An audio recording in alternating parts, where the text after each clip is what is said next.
If you believe the Wild West was conquered by a cowboy skillfully brandishing a six-shooter, dispatching adversaries from 50 paces, you've fallen for a cinematic fantasy.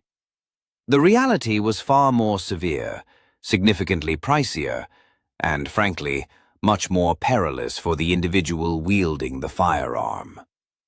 The weapon commonly known as the Peacemaker was not the effortlessly rapid-fire mechanism frequently depicted in movies.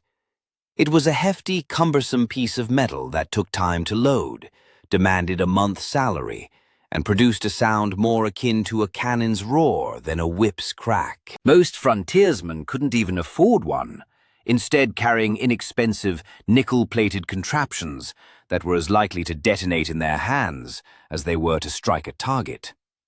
Nevertheless, the iconic single-action army became legendary, embodying an entire epoch.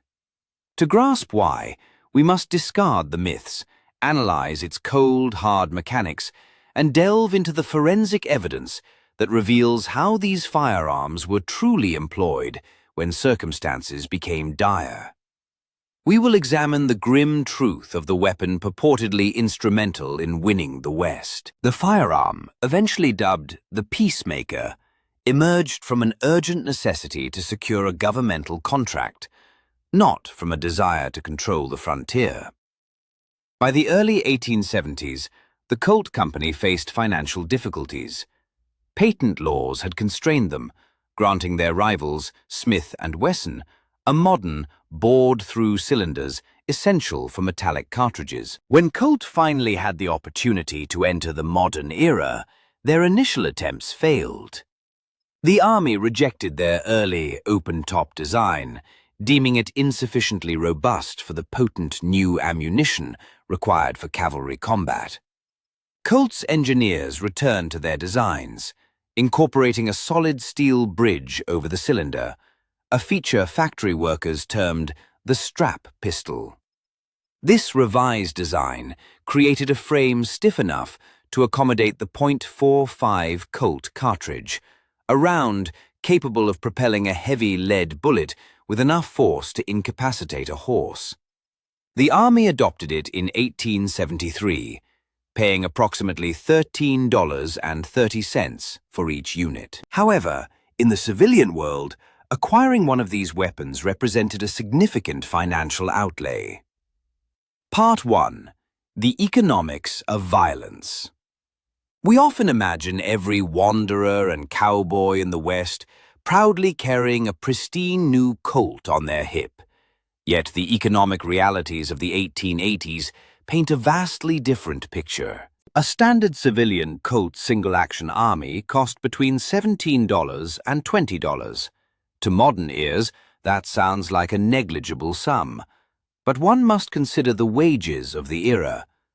A working cowboy earned about $25 to $30 per month, meaning purchasing a single Colt revolver represented roughly 20 days of arduous labor. Contrast this with other essential tools of the trade.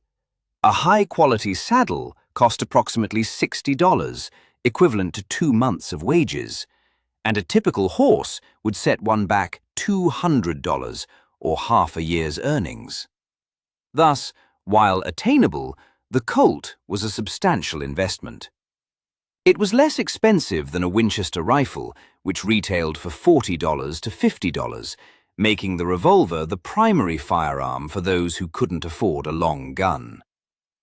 Due to this high price tag, the market was inundated with more affordable alternatives. Low-quality, nickel-plated revolvers were sold for as little as $2 to $5. These were often dubbed suicide specials or cheap Saturday night guns, produced by companies that compromised on materials and quality control. Such inexpensive firearms were prone to timing failures and metal fatigue, posing a danger to the user. If a man carried a genuine Colt, it conveyed a message.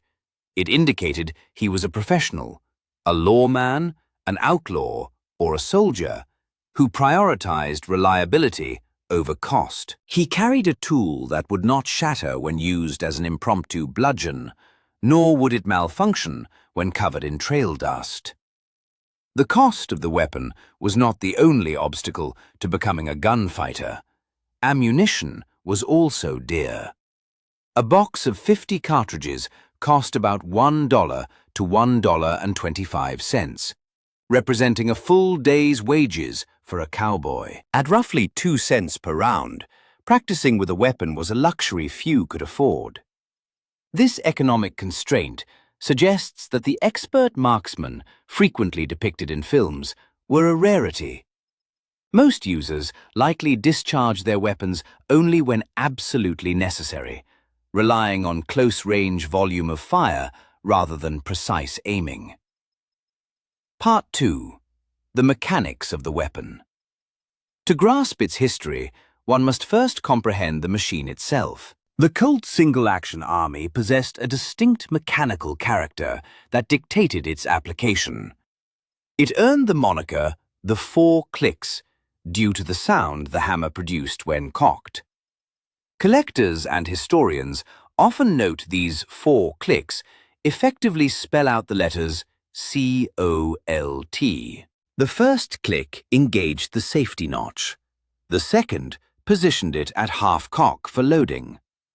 The third signaled the cylinder bolt dropping, and the fourth click indicated it was fully cocked and ready to fire. However, that initial click, the safety notch, was misleading. It was fragile and prone to breakage if the firearm was dropped. Should the notch shear off, the firing pin could strike the primer, leading to an accidental discharge. Since the Colt lacked a modern safety bar, carrying 6 rounds in the cylinder was a recipe for disaster. If the hammer rested on a live round and the firearm received a sharp impact, such as falling from a horse, it would discharge. This mechanical flaw led to the widespread 5-shooter protocol among experienced frontiersmen.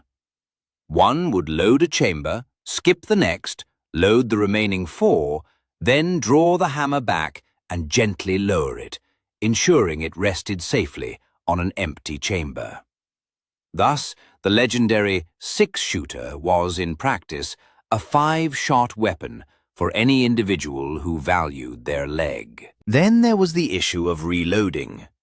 In cinema, heroes reload in mere seconds. In reality, the Colt's loading system was a tactical nightmare.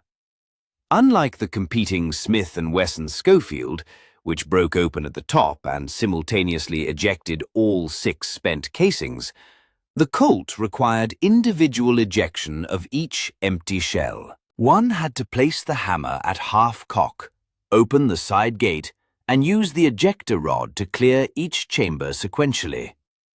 Afterward, fresh cartridges had to be inserted one by one. Imagine attempting this with adrenaline-induced tremors while under fire. It was an agonizingly slow process compared to the Schofield's swift discharge. Yet the Colt prevailed in the struggle for dominance because of its ruggedness. The Schofield resembled a Swiss watch, intricate and susceptible to wear, whereas the Colt was a robust block of steel, capable of enduring the harsh conditions of the frontier. Part 3. The Forensic Truth of Little Bighorn. No event in Western history is more shrouded in myth than the Battle of the Little Bighorn. We've all seen the depictions of Custer's men forming a disciplined circle, fighting to the last man. Yet, contemporary scientific analysis reveals a different, more chaotic narrative. Archaeological investigations conducted by Douglas Scott and Richard Fox utilized firing pin impressions to match individual cartridge casings found on the battlefield to specific weapons. This methodology allowed them to map the movement of soldiers during the engagement. The forensic evidence indicates that the last stand was not a stationary defense. Rather, clusters of casings illustrate a fluid, disorganized collapse. The patterns of individual firing pin signatures show combatants running, pausing to fire a few shots, then resuming their flight. This suggests a breakdown in unit cohesion and the onset of panic. We also know that the troopers resorted to their Colt revolvers earlier in the fight than they were supposed to. The 7th Cavalry was equipped with Springfield carbines, which frequently suffered from extraction failures because the copper casings would expand and become lodged in the heated chambers. When their rifles jammed, the soldiers were compelled to transition to their revolvers, engaging targets at distances where the pistols were largely ineffective. On the opposite side of the ridge, Native American warriors wielded a diverse arsenal, including repeating rifles like Winchesters and Henrys, as well as captured Colts. The narrative often portrays Native American fire as wild or inaccurate, but the forensic evidence proves they employed their weapons with sophisticated tactical acumen. They expertly utilized the terrain for cover and closed distances to nullify the cavalry's range advantage. Regarding the story that Custer took his own life with his Colt, scientific data cannot confirm it. While he died of gunshot wounds, the specific weapon used cannot be definitively proven to be his own Colt, and tribal oral histories offer varying accounts. If you appreciate what we are uncovering, please be sure to like the video, subscribe for more content, hit that notification bell, and share your opinion in the comments. Part 4. The Myth of the Fan. One of the most enduring images in Western cinema is that of a gunfighter fanning the hammer. Holding the trigger down and repeatedly slapping the hammer back with the offhand to unleash a volley of bullets. While visually impressive on screen, in reality this technique is an excellent way to damage your firearm and miss every target. The internal components of the single-action army, specifically the hand that rotates the cylinder and the bolt that locks it, are relatively fragile under lateral stress. Fanning subjects these small parts to immense strain, often causing the hand to break or the bolt to fail, which leads to catastrophic timing errors. If the timing is off, the cylinder fails to align with the barrel, rendering the gun useless. There was one historical figure known for attempting to make this work, Bass Outlaw, a former Texas Ranger. He modified his Colt by entirely removing the trigger and shortening the barrel so he could fire exclusively by manipulating the hammer. This sounds dangerous, and it was. In 1894, he engaged in a duel with Constable John Selman. Outlaw fired rapidly using his hammer technique, but due to the instability, he missed his mark. Selman, who fired deliberately and aimed his shot, placed a lethal bullet into Outlaw. This serves as a grim historical lesson. Although fanning was feasible, it proved imprecise and mechanically damaging. Part 5. Noteworthy personalities and their firearms. The sidearms wielded by Western icons reveal much about their character and strategies. Consider the Dalton Gang, for instance. These men were driven by conceit and a yearning for greater renown than the James Younger Gang. For their ill-fated dual bank heist in Coffeyville, Kansas, the gang commissioned 10 identical Colt single-action armies. These were ostentatious firearms, featuring pearl grips and factory engraving. Their objective was to appear distinguished while perpetrating their robberies. However, this vanity came at a cost. The decision to carry 2 substantial, showy revolvers per individual added considerable weight. When the gunfire erupted in the streets of Coffeyville, the ornate nature of their weapons offered no advantage against the townsfolk, who were armed with practical Winchester rifles. The Daltons were annihilated, and their exquisite, costly firearms were retrieved from the dust, serving as a testament to their fatal hubris. On the opposite side of the law, figures like Bass Reeves, the pioneering black deputy U.S. Marshal west of the Mississippi, emerged. Reeves was a pragmatic individual. While frequently depicted with a standard .45 Colt, historical analysis suggests his preference for Colts chambered in .3840 or .4440. There was a precise rationale for this. Reeves carried a Winchester Model 1873 rifle. By utilizing revolvers of the same caliber as his rifle, he streamlined his logistics, needing to carry only one type of ammunition on his belt. This averted the critical error of inserting the incorrect cartridge during a skirmish. Then there's the account of El Fego Baca.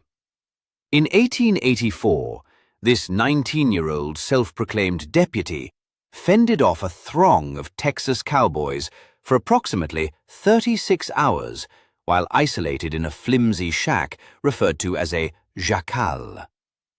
Legend claims 4,000 rounds were discharged at him. While this figure is likely an overstatement, the door, preserved as evidence, was riddled with perforations. Baca survived not due to his weaponry, but because of geometry. The floor of the shack was slightly recessed below ground level, forming a dirt defilade. He lay prone in the dirt, allowing bullets to harmlessly traverse over his head through the fragile walls. He retaliated through the openings, killing 4 cowboys and injuring 8. His victory stemmed not from superior armament, but from maintaining a low profile. Part 6. Indigenous Adoption and Iron Food. It is impossible to discuss the Colt without acknowledging its influence on Native American tribes. The widespread adoption of the single-action army by tribes fostered a complex dependence. While a bow and arrow could be crafted from native resources, a Colt demanded manufactured ammunition, which the tribes referred to as iron food. The U.S. government, aware of this, frequently restricted ammunition sales to suppress resistance. This necessitated tribes to depend on illegal trade networks or engage in raids to secure the ammunition vital for their survival. Possessing a Colt altered a tribe's economic patterns, compelling them to engage with the colonial economy even as they resisted it. Yet they also made these weapons their own. The custom of embellishing firearm stocks and grips with brass tags represented a spiritual claim, transforming a mass-produced industrial object into a unique, spirit-infused instrument. We also find the persistent tale of the Buntline Special in narratives about Wyatt Earp. The legend asserts that a novelist named Ned Buntline commissioned 5 distinctive Colts with 12-inch barrels and presented them to Earp and others. It is a compelling narrative, yet almost certainly fictitious. No Colt factory records confirm such a consignment, nor do contemporary newspapers mention these colossal firearms. The story originates almost exclusively from a highly dramatized biography penned in 1931. The Buntline Special is a mythical weapon, symbolizing our preference for legend over reality. The Colt single-action army was a tool. It was a substantial, sluggish, costly piece of machinery that frequently malfunctioned if handled as depicted in films. It was not the instant magic wand of Hollywood. It was a chunk of metal that boomed like thunder and billowed smoke like a chimney. Nevertheless, its reliability was sufficient to establish it as the benchmark against which all other firearms were judged. If you had to venture into the uncharted territories of the 1880s with only one weapon, would you opt for the Colt's deliberate dependability or the fragile Schofield's rapid-fire capability? Share your choice in the comments.